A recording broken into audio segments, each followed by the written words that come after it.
every day of the finest ingredients in health. Now I have a swell surprise. Our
made fresh every day of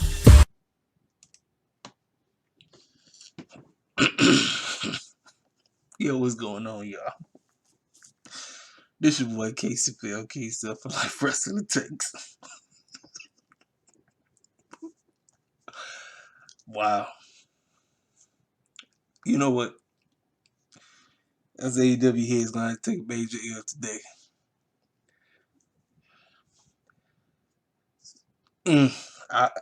Listen, what we just witnessed, the match was outstanding.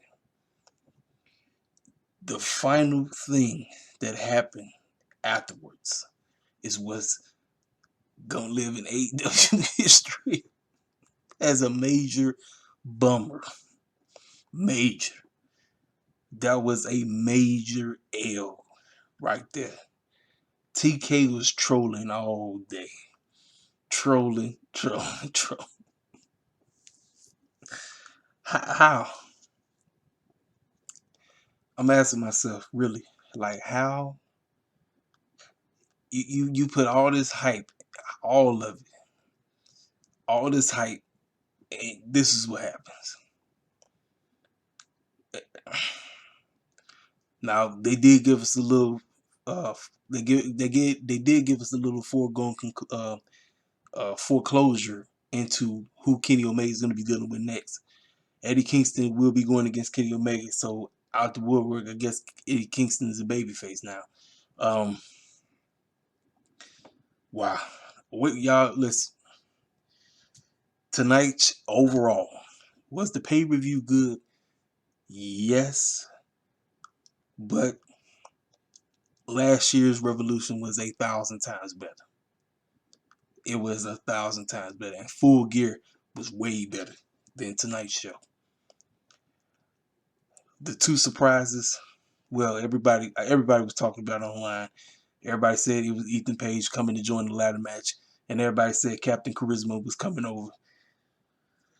All I'm going to say is Tony Khan was trolling all day long. Tony Khan just trolling, and he trolled some more.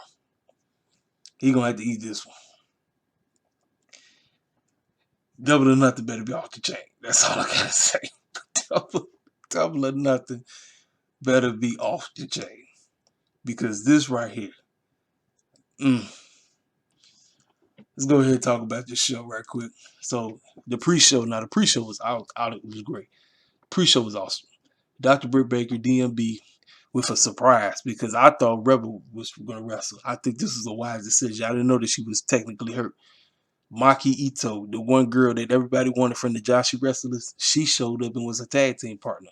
Everybody liked this girl. Her gimmick is the anime kid that be, or the anime girl that be always pouting and complaining and crying. They then doing that little thing where you pull your eyelid down and they stick the tongue out and all this crazy stuff, and she be clowning and all this crazy stuff, right? But they went against Rio and Thunder Rosa. This match was great. This was a great tag team. I personally would have preferred this being on the show than Miro and Chucky Orange Cassidy and Kip Sabian. I would have put that on a pre-show over this match because this match is outstanding. This match is great. Dr. Britt Baker them in the winner. You know what? I think that was the right call because Dr. Britt Baker's been losing like crazy. She been losing and she needed some momentum, and this was great. So obviously, like I said, I didn't see Maki showing up. That was great. I hope the AEW fans that like Maki because she's part of the Joshi Wrestlers. Excuse me. Like I said, she did her thing. Dr. Britt did her thing. Rio and Thunder, they killed it. Now we move on to the opener. Young Bucks, Matt and Nick Jackson versus the Inner Circle, Chris Jericho, MJF, or Wardlow. Now, the way how this match ended, I was surprised that we didn't get no type of interactions from Sammy Guevara. But they did tease what's going to pop off on Dynamite.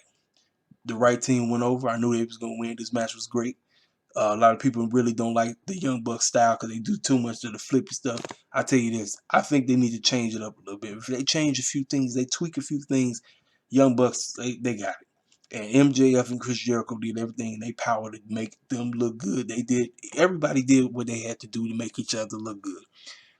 But it just wasn't enough. Wardlow was out there trying to get involved and everything. They was cheating their behinds off. And it protects MJF. MJF didn't get the pin. It was Jericho who got pinned. So that was a good finish. Next, we got the tag team battle royale. Now, first of all, I was mad as heck. I don't know where the heck FTR was at. I don't know where the clown Top Flight was at. I was expecting Top Flight to be up in there. No Top Flight, no FTR. I said, where the clown was these fools at? This match was actually pretty good. Started off slow because you had a lot of goofy tag teams out there that didn't make no sense. But it came down to Jurassic Express, Jungle Boy, and Death Triangle's Ray Phoenix. I was expecting Jungle Boy to win because Jungle Boy been losing like crazy. It's like they built Jurassic Express up just to tear them down. Am I cool with Death Triangle's Ray Phoenix winning? Yes, I'm fine with that. I really don't have a problem. But I did kind of want Jungle Boy and them to win because they've been pushing them like crazy. So you think, okay, go ahead and let them get the tag team title shot. Nope. Ray Phoenix wins. So that means that him and Pac got a shot at the Young Bucks. I don't know what that is, but they got a shot. Then we get to the women. Akira Shida versus Ryo Mizunami from the Joshi Wrestlers. This match started off kind of slow, but at the end, the match delivered. And Akira Shida ends up winning this match. But what took place after the match is what we get ready to get on Wednesday night. After the match is over, Britt, Rebel, Nyla Rose, Vicky, they came out and they started jumping them. And then Thunder Rosa and Rio came out there to try to help. So I think it's gonna be a 6-on-6 or it might be an 8-on-8. You know, Tony Khan loves his multi-man, multi-women tag team matches. That just booked it, so he couldn't wait to do that. So that's what we getting on Dynamite. Now, going to the match that I didn't care. I didn't give no care about this match. I probably would have cared about this match if it was singles. And I wouldn't mind Miro going to either one. Miro could have won against Chucky or he could have won against OC. I wouldn't have cared. But the fact that it was a tag team match, I didn't care nothing about this. And the fact that OC and Chucky lost again, I don't know, man. Maybe maybe Miro's about to drop him. I wish he would have dropped him. I wish OC and them would have won this match. This way, Miro could have said, I'm done with both you and Penelope.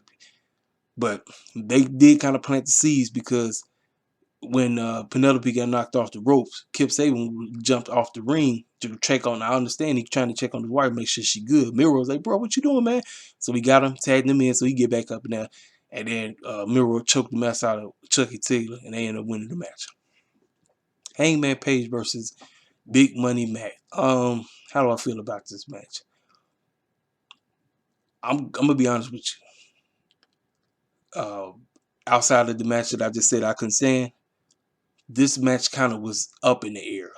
I kind of had mixed feelings about this. The right man won, Adam Page, and it was funny how they had a Private Party come out there looking real silly, trying to help Matt out. Then The Dark Order came out there to try to help Hangman Page, which was right. He was successful. He ends up winning the match, and that means he wins Matt Hardy's paycheck this whole first quarter. So you know that's a lot of beer and liquor they get ready to buy. And you might as well say Hangman Page is the official member of the Dark Order because that's what they said.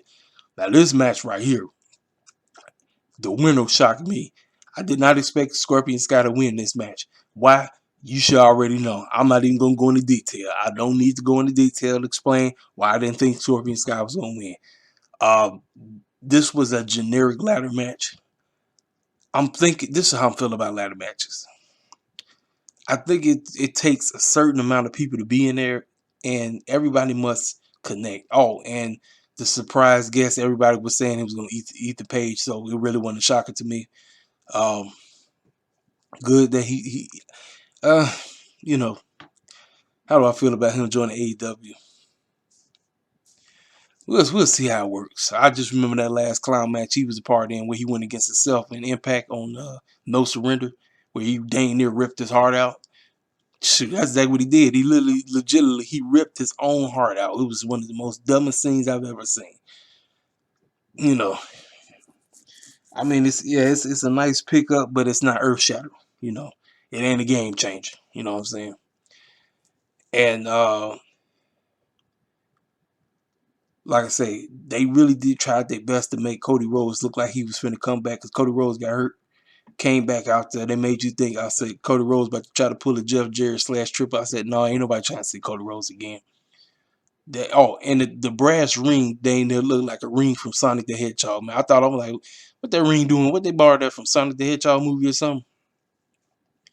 Scorpion Sky gets a shot at Darby Allin. I said, well, that is a win for us. Kudos to TK for allowing that mess to happen because I didn't see Scorpion Sky winning anything. I did not because the way how the man's been booked as of late. So they already given him the guarantee shot on Wednesday night. I wish they could have let this simmer a little bit, but I don't know. I don't know now. I have no idea. I don't know. I don't know if Sky's gonna win it. If Sky wins it, that would be another shocker. Cause I don't think he's gonna win on Wednesday night. I just don't. Now we get to the cinematic street fight. This was by far the second to best match on the show. This match, Darby Allin Sting versus Team Taz, Brian Cage and Ricky Starks with Taz. Now Taz is on commentary.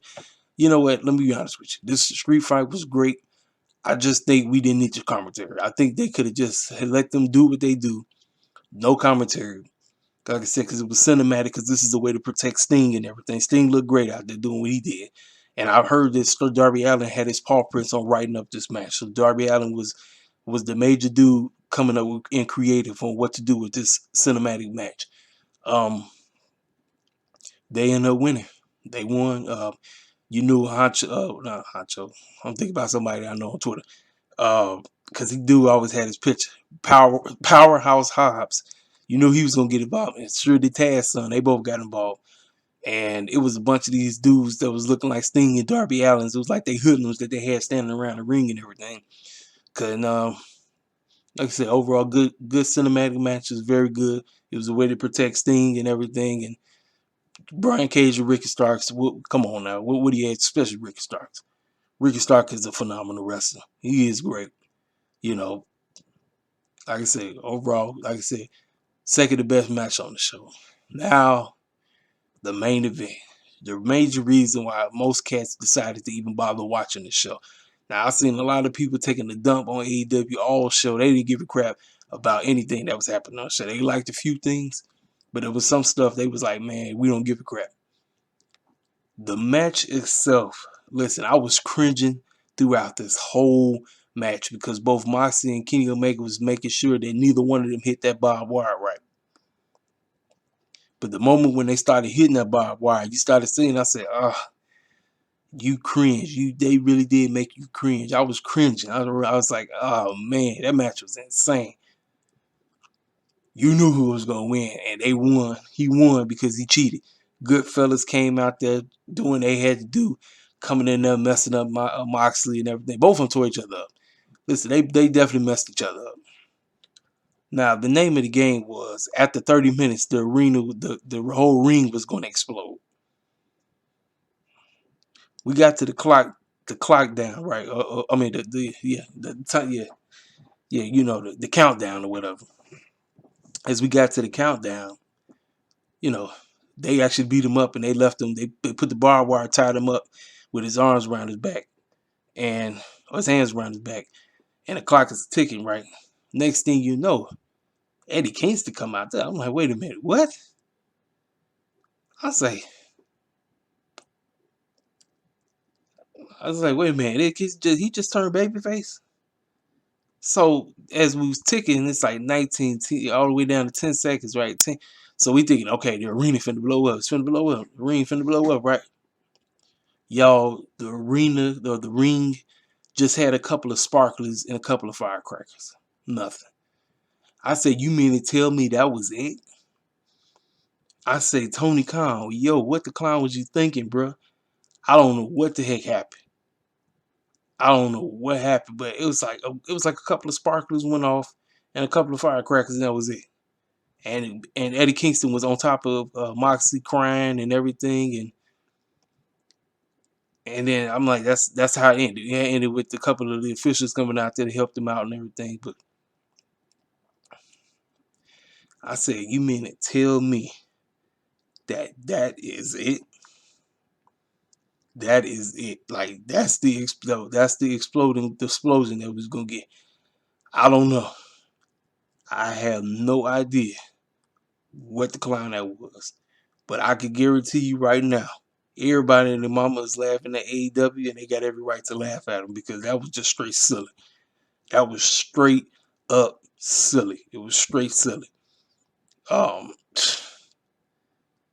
Man, TK was trolling. Oh, and I forgot to tell you who the big guy was. Who showed up? Everybody was exposing who it was gonna be. Christian Cage is officially AEW. Is it earth shattering? Nope. That's why I said Tony Khan was just hyping it up, hyping, and hyping some more.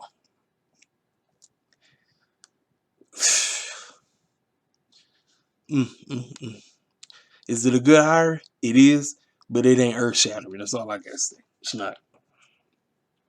It is not earth shattering at all. So I'm telling you right now, we got 2 months until Double or Nothing. Tony Khan, you got to go back to the drawing board and do it again. Now, was this as bad as All Out? No. But that finish, the finish is what got everybody tripping right now. And everybody knew Moxley was going to win this match. We was just expecting a whole lot more. We was expecting that whole arena, that whole ring to just go up in smokes and just be all nothing. We got a couple of sparklers and a couple of firecrackers, and that was it. I said, wait a minute, is that it?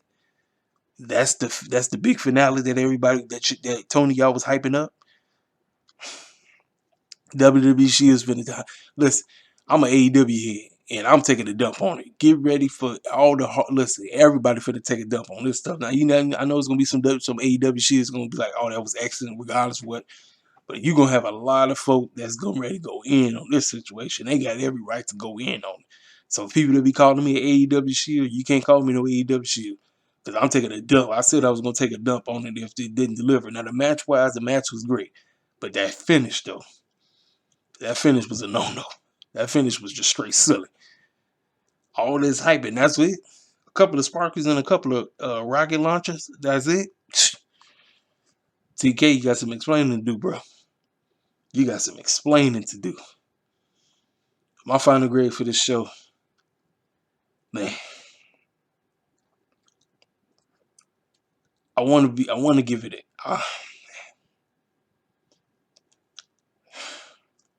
I want to give this show an 8. I want to give it an 8 so bad. I really do. But I keeps it real. You know me over here, KCVille Wrestling Takes. I keeps it real.